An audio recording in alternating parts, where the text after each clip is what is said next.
Hi folks, I'm the inventor of the popular BioBlaster series of high shock power ozone generators for contractors and homeowners alike. Today we're here to address frequently asked question number 5. And that question is very simple. It's called, is it safe? Or what are the proper rules for using ozone? Well folks, I am here to tell you that our ozone machines are absolutely not safe to use when the space that you've got them in is occupied. That's right. The EPA tells us that ozone at over 0.05 parts per million is very damaging to lung tissue. The great news though is ozone is pure oxygen. It's O2, pure oxygen, plus O, free radical oxygen.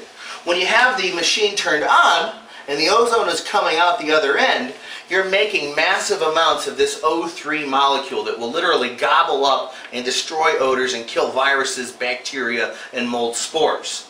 But it will also do damage to your lungs if you're present.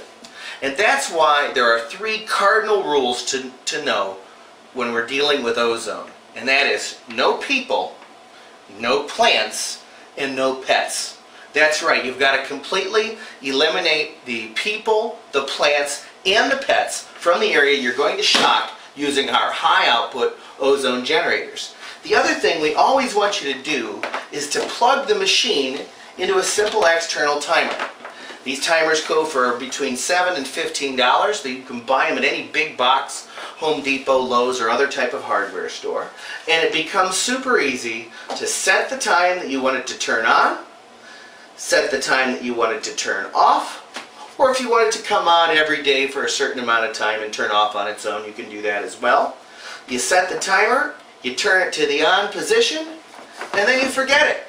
You go outside the area, the machine turns on its own, and then it turns off 2 hours before you come back.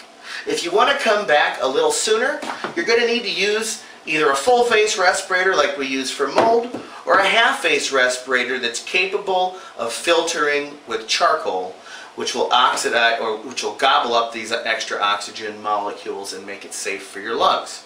The great news is in 2 hours time you've had roughly 6 halvings of the gas. That means you'll be back to normal breathing levels in no time flat.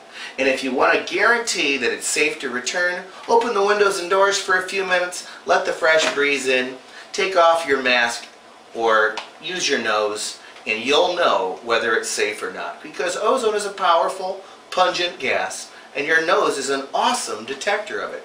So how is it safe to use? It's safe to use after you remove the people, after you remove the plants, and after you remove the pets. As an added precaution, always use your timer.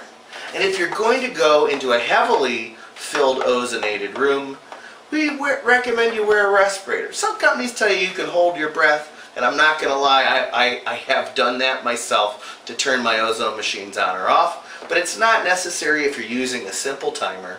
So stick with the timer, remove the people, remove the plants, remove the pets, start shocking with our awesome high-powered machines and destroy the viruses, the bacteria, the mold spores, and the odors. They're the best machines on the market with the highest output for the least price. You won't be disappointed. Don't take my word for it. Buy one for yourself today and prove it.